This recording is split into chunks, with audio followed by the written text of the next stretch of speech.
Hello and welcome back to the channel. नमस्ते दोस्तों, राधे राधे। कैसे हो आप सब?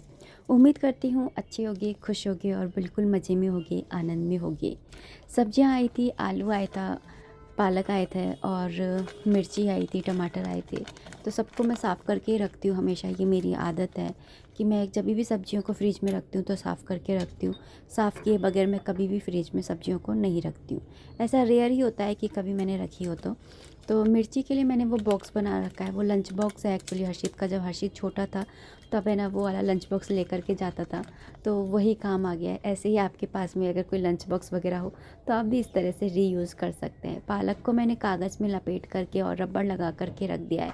कई बार दूध में, दही में रबड़ लग करके आते हैं तो मैं इस तरह से रबड़ जो होते हैं उनको फेंकती नहीं हूँ, कलेक्ट करके रख लेती हूँ। इस तरह से काम आ जाता है। लास्ट वीडियो में मैं आपसे बोल रही थी कि मैं शायद आलू मेथी बनाऊंगी, बट मैंने आलू मेथी नहीं बनाई थी क्योंकि दशमी तिथि थी। तो मैंने सोचा कि है ना मैं आज दाल बना लेती हूँ, क्योंकि एकादशी पे फिर मैं दाल का पालक नहीं बना पाऊँगी। क्योंकि एकादशी पे मैं अवॉइड करती हूँ कि मैं दाल ना बनाऊँ। चावल तो मैं बिल्कुल बनाती नहीं हूँ, लेकिन दाल भी मैं अवॉइड ही करती हूँ। तो मैंने दशमी वाले दिन है ना ये दाल ही बना ली थी। जस्ट ना आरती करी है। और ये होता है भागवत गीता को लेकर के काफ़ी बार प्रश्न आते हैं कि आप है ना कैसे पढ़ते हो क्या। काफ़ी बार बता चुकी हूँ लेकिन फिर भी बता देती हूँ, क्योंकि ये तो एक ऐसी चीज़ है जिसको हर इंसान को अपने जीवन में पढ़ना चाहिए। तो मैं पहले है ना आरती के पहले पढ़ती हूँ या फिर आरती के बाद में पढ़ती हूँ। मतलब जैसे कुछ काम में लगी रहती हूँ, आरती का समय हो जाता है तो पहले आरती कर लेती हूँ। आरती मैं टाइम पे करती हूँ। मतलब कि जैसे अभी इन दिनों सर्दियाँ हैं तो 6:30 बजे मैं आरती कर देती हूँ, है ना। ज़्यादा से ज़्यादा 6:45 तक मैं आरती कर देती हूँ। और है ना फिर है ना अगर कई बार पहले पढ़ लेती हूँ, बाद में पढ़ लेती हूँ माला जाप, लेकिन मैं आरती के बाद ही करती हूँ। तो इस तरह से रहता है। और किस तरह से मतलब कितने अध्याय पढ़ती हूँ, तो अध्याय का ये होता है कि मैं जैसे 18 अध्याय हैं तो ऐसा मेरा कुछ नहीं है कि मैं डेली का एक अध्याय पढ़ूंगी, नहीं।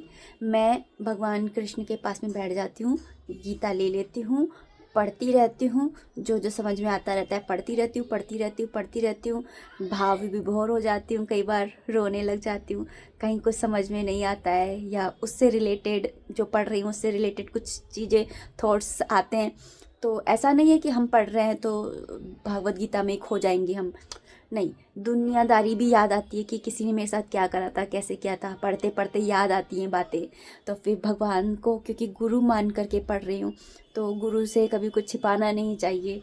तो उनसे है ना बातें करती हूँ। जैसे पढ़ते पढ़ते कुछ समझ में नहीं आया है तो उनसे बोलती हूँ, भगवान आपने ऐसे बोला, ये समझ में नहीं आई चीज़, क्या है इसका मतलब, आप मुझे अच्छे से समझाइए। मतलब मज़ा नहीं आ रहा ऐसे समझ में नहीं आ रहा ऐसे। तो फिर दूसरा श्लोक पढ़ती हूँ, नेक्स्ट श्लोक में मुझे अच्छे से समझ में आ जाता है। या फिर मतलब इस तरह से, मतलब इनसे बात करते हुए कि मैं इनसे एक कन्वर्सेशन, जैसे कि ये मेरे गुरु हैं, मैं शिष्य हूँ और जो ये बोल रहे हैं मैं उसको समझने की कोशिश करती हूँ। ऐसा नहीं है कि मैं एक अध्याय पूरा पढ़ दिया आज का, जैसे मतलब कि डेली का एक अध्याय पढ़ा, नहीं। कभी एक श्लोक ही पढ़ा, कभी 2-3 श्लोक पढ़ लिए, कभी एक पेज पढ़ा। तो इस तरह से मैं जो है करती हूँ। ऐसा नहीं है कि मैं पूरा अध्याय लूँ, ऐसा नहीं है। तो इस तरह से रहता है। ये शॉल है, मैं इनके ऊपर डाल देती हूँ। ये शॉल इनका ही है तो इसलिए यहाँ पे रखा है। कहीं आप लोगों को लगे कि यहाँ पे शॉल क्यों रखा है, नहीं। यहाँ पर इनके कपड़े वगैरह रखे रहते हैं। यहाँ पर इस तरीके से, यहाँ पे इनके कपड़े, इसमें ये माला वगैरह रहती है इनकी। यहाँ पर ये प्रसाद है। सर्दियों में तिल के है ना गजक है, तिल की है ना, गजक नहीं सॉरी, रेवड़ी है। दोनों 2 तरह की रेवड़ी है, एक इसमें रखी है, एक इसमें रखी है। मिश्री का इन दिनों भोग नहीं लग रहा है क्योंकि गजक इनका ही लगा देती हूँ, तिल का ही इस सीजन में। और वैसे मिश्री भी रखी हुई है इधर की साइड पे। यहाँ पे सारा पूजा का जो डेली की पूजा होती है उसका सामान रखा हुआ है यहीं पर। यहाँ पर इनके ना इस वाले डब्बे में, टिफ़िन में मैंने सारे मुकुट वगैरह रखे हुए हैं। तो इस तरह से पूरा इनका जो है अरेंजमेंट कर रखा है। और बाकी जो भी है वो मैं इधर की साइड पे ना, इधर इनका सारा सामान इधर जो है वो रखती हूँ। यहाँ पर ये सारा हमारा ना दुकान का काम होता है। आप लोगों को पता ही है कि हम लोग है ना जैसे पैकिंग वगैरह भी करते हैं तो घर में ही करते हैं हम लोग। तो फिर उसका सामान रहता है तो ये आए दिन है ना फैल जाता है। हर दूसरे दिन ही मुझे इसको संभाल के रखना पड़ता है, नहीं तो एंड टाइम पे जब ग्राहक आते हैं ना और कुछ भी पैक करना होता है तो उस टाइम पे सामान मिलता नहीं है। तो अभी फ़िलहाल मैं इसी को है ना रीअरेंज करूँगी। लेकिन उससे पहले मैं यहाँ पर बना रही हूँ सब्ज़ी।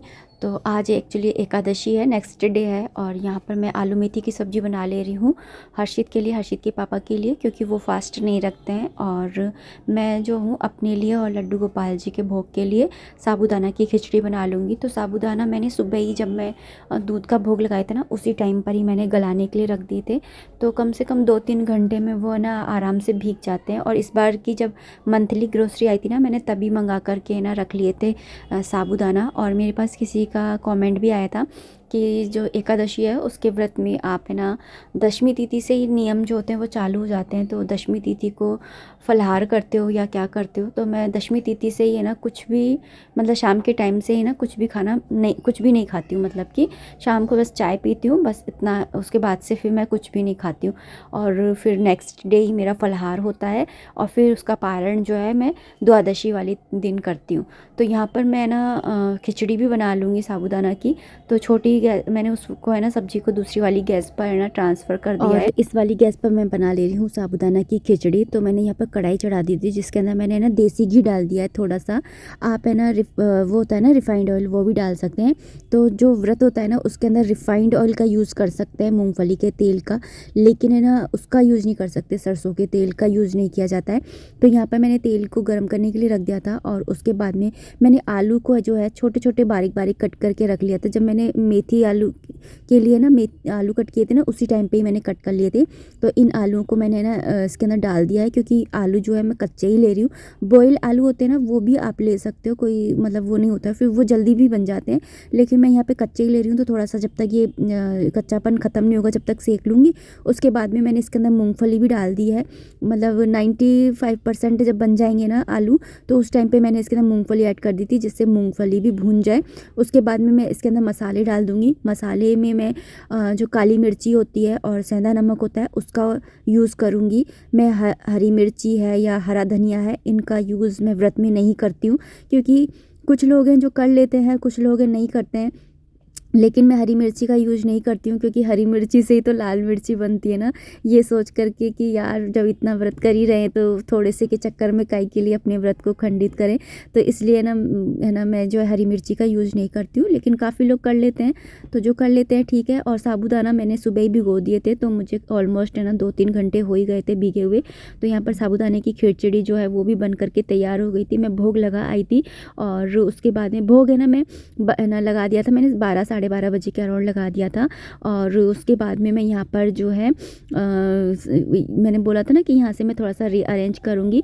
एक्चुअली अरेंज तो क्या, मतलब कि सामान सारा बिखरा बिखरा सा हो जाता है ना, रहेगा तो ये ऐसा ही, ऐसा नहीं है कि यहाँ पर कुछ अच्छा सा हो जाएगा, रहेगा तो ऐसा ही। बस ये है कि सारा बिखरा बिखरा सा होता है ना, तो टाइम पे चीज़ है ना जगह पे मिलती नहीं है, ये भी नहीं पता चलता कि कहाँ पर क्या रखा है। फिर ये अचानक से आकर के पूछते ना कि पैकिंग की थैली कहाँ रखी है, ये कहाँ रखी है, लेस कहाँ रखी है, तो फिर मैं बता नहीं पाती। इसलिए मुझे 2-3 दिन के अंदर ना इसको थोड़ा सा चेक करते रहना पड़ता है।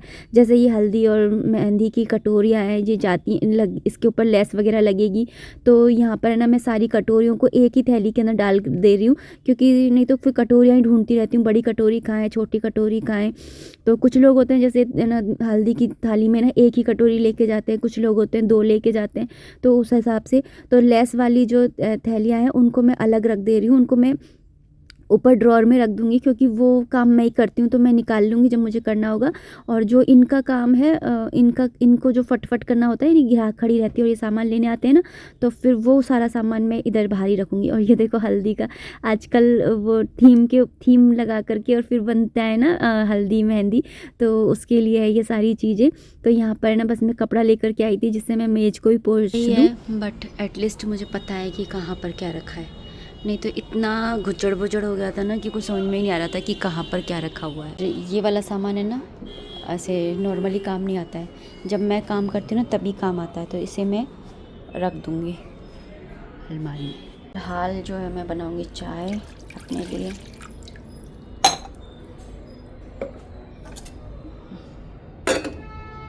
यहाँ पर चाय भी बन गई है, और चाय बन रही थी ना इतनी देर में मैंने मिर्चियों को धो करके और यहाँ पर इस तरह से फैला दिया है सुखाने के लिए। थोड़ा सा मिर्ची का अचार डाल दूँगी, अच्छा लगता है खाने में।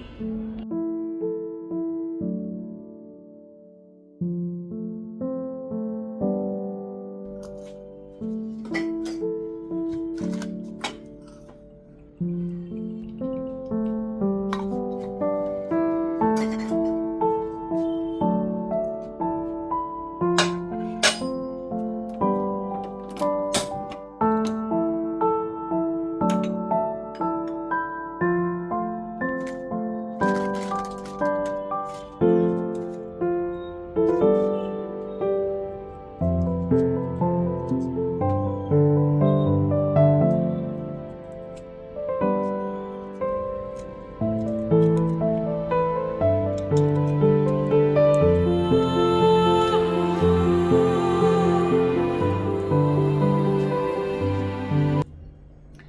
सर्दियों में ना मैं मिर्ची का अचार डालती हूँ। तो बहुत दिन से सोच ही रही थी कि अचार डालूंगी। और कल के वीडियो में है ना एक कमेंट भी आया था कि मिर्ची का अचार आप कैसे डालते हो बताइएगा।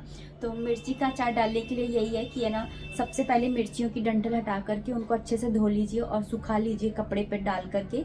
मतलब उसके अंदर थोड़ा सा भी पानी नहीं होना चाहिए बाहर की तरफ तो एटलीस्ट। और तेल को मिर्ची के अकॉर्डिंग है ना गरम कर लीजिए, मतलब जितनी मिर्ची है उसके अकॉर्डिंग तेल ले लीजिए और उसको गरम करने रख दीजिए। अब दो तरीके से है ना ये अचार बनता है। एक तो ये कि आप है ना मार्केट में ना इस तरह से है ना अचार का मिक्स मिलता है, तो उसको आप लेकर के आ सकते हैं। देखिए इसके ऊपर मिर्ची बन भी रही है, मिर्ची के अंदर ही डाला जाता है। तो ऐसे ही इस वाले मिक्स को आप लेकर के आ सकते हैं। ये ना आपको मिल जाएगा हरी मिर्ची के अचार की मसाले के नाम से, कि हरी मिर्ची के अचार जो डालते हैं उसका मसाला दे दो। तो इस तरह से ये पैक में ना ऐसे आ जाता है। तो मैंने ना ये हटाया भी नहीं था कि कहीं सारे मसालों में मिक्स हो जाए, क्योंकि कुछ मसाले ऐसे सेम टू सेम से ही होते हैं ना, इसलिए। तो ये इस तरह से है ना ये आता है। ये देखिए मैं लास्ट भी आपको बताई थी, ये 40 से 45 रुपए के बीच में आता है, मतलब ज़्यादा महंगा भी नहीं आता है। और अगर ऐसा नहीं करना चाहते हो तो आप है ना 1 किलो हरी मिर्ची ले आइए, उसके अंदर 250 ग्राम राई, 250 ग्राम ही सौंफ, 250 ग्राम ही नमक और 250 ग्राम हल्दी, इन सबको है ना दरदरा सा कूट लीजिए या मिक्सी में ग्राइंड कर लीजिए। उसके बाद में आप है ना सरसों का तेल तो आपको है ना अपने अंदाजे से डालना ही है, कुछ लोग कम भी डालते हैं ज़्यादा भी डालते हैं। और इस अचार के अंदर ना तेल भी है ना ज़्यादा नहीं जाता है। और यहाँ पर मैं तो प्री मिक्स से बना रही हूँ तो बहुत ईजी होता है। और ये 1 किलो मिर्ची के अंदर 40 रुपए के अंदर 1 किलो मिर्ची का अचार जो है वो डल जाता है। ये ना मेरे पास लास्ट ईयर का ही रखा हुआ है और मैंने लास्ट ईयर भी डाला था, तो फिर उसमें से बच गया था, उसी का मैंने डाला है। और ये कुछ इस तरह से जब आप घर में भी है ना बना रहे हो ना, तो इस तरह का आपको पीसना है, मतलब दरदरा टाइप का। उसके बाद में क्योंकि ये थोड़ा सा है ना भुरभुरा होता है ना, मतलब सूखा सूखा होता है, तो इसके अंदर हमने जो तेल गर्म किया है ना उस तेल को हम इसके अंदर डाल देंगे, जिससे कि भरने के अंदर ईजी हो और जो है ना बाद में ना ये निकले भी नहीं। मतलब कि जब हम जार के अंदर डाल देंगे ना, नहीं तो मसाला जो है वो निकल जाएगा अगर ये सूखा होगा। तो इसलिए इसके अंदर तेल डाल करके और इसको मिक्स कर लेंगे, और मिक्स करने के बाद में इसे सबको है ना मिर्चियों के अंदर भर लेंगे।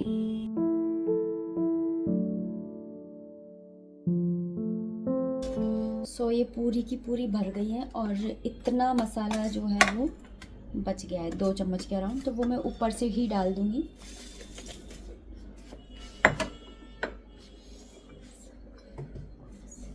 सारी मिर्चियों को बस इसके अंदर में ही डाल दूंगी।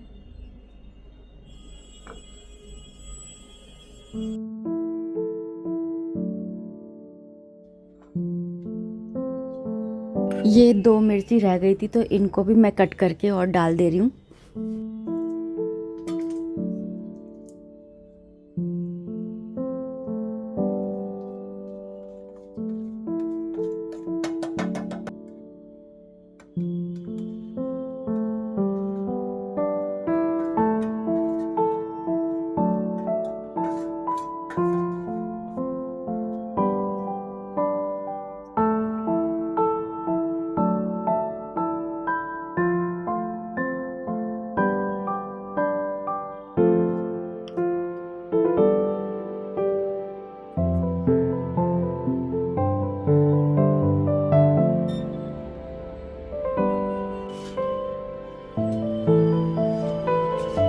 फाइनली मेरा तो मिर्ची का अचार जो है वो बन करके तैयार हो गया है। जो तेल होता है ना उसको एकदम से ठंडा करके गरम करके, मतलब सरसों के तेल का जो फ्लेवर होता है ना, मतलब जो वो बहुत ज़्यादा स्ट्रॉन्ग होता है, तो उसको थोड़ा सा गरम करके उसका कच्चापन दूर करके फिर उसे ठंडा करके और फिर ही इसके अंदर डालना है। गरम नहीं डालना है, ठंडा ही डालना है। और ये बहुत ज़्यादा यम्मी लगता है, पता है।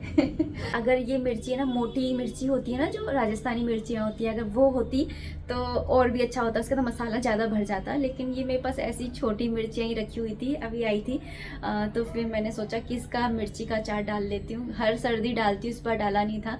तो और मेरे पास कमेंट भी आया था कि कैसे डालते बताइएगा, तो मैं इस तरह से डालती हूँ। और अब इस वीडियो को मैं इतना ही रखना चाहूँगी। उम्मीद करती हूँ वीडियो पसंद आई होगी और ये अचार भी पसंद आया होगा। तो अगर वीडियो पसंद आती है तो प्लीज़ लाइक कर दिया कीजिए, और चैनल पे नए हैं तो चैनल को सब्सक्राइब कर लिया कीजिए। मिलते हैं नेक्स्ट वीडियो में, तब तक आप अपना खूब सारा ध्यान रखिए, खुश रहिए, कीप एंजॉइंग। जय माता दी, राधे राधे, हरे कृष्णा।